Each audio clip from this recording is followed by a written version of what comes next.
তোমার একটা অসমাপ্ত কাব্য ছিল, মনে পড়ে?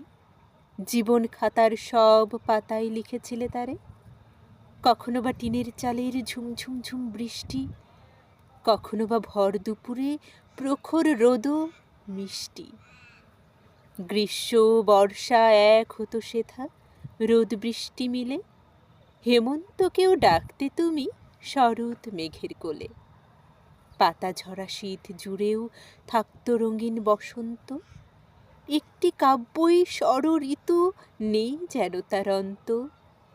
10 দিগন্তের আলো আঁধার লুকোচুরি খেলত। অস্ত রবির রাঙা কিরণ নতুন করে জ্বলত। স্নানের জলে সিক্ত কেশ ছন্দ বেঁধে দিত। চোখের কাজল অন্ধকারের আলিঙ্গনে মিলত। কেশ গোছানো কবরীতে ফুল দিতে না গুজে, পাগল হতে এলো চুলের গন্ধটুকু খুঁজে। ধরিত্রীর এই প্রকৃতিতে যত সন্ধিস্থল, সবে যেন তুমি হতে হরেক রকম ছল। ঝর্ণা করে বুকে নিতে, পাহাড় হয়ে যেতে, শিশির করে মাখবে বলে ঘাসের ডগাও হতে। ভূগর্ভের রসের স্বাদে গাছের হতে শেকড়, আকাশ হতে গায়ে দিতে লক্ষ তারার চাদর।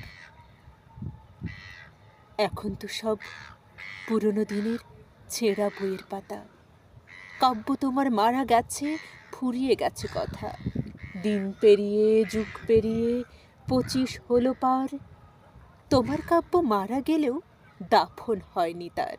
ভেতর থেকে অগ্ন্যুৎপাতে বেরিয়ে আসে লাভা, প্রতি কোষের শিহরণে মহাকাব্যের আভা।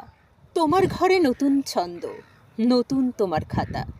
আমার ঘরে মহামূল্য পুরনো সেই ব্যথা।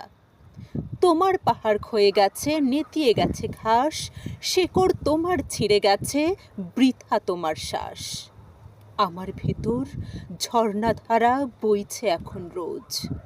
অন্ধকারে পেয়ে গেছি আলোক শিখার খোঁজ।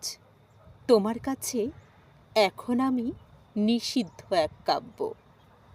তোমার হেলায় আমার আমি নিজেই মহাকাব্য।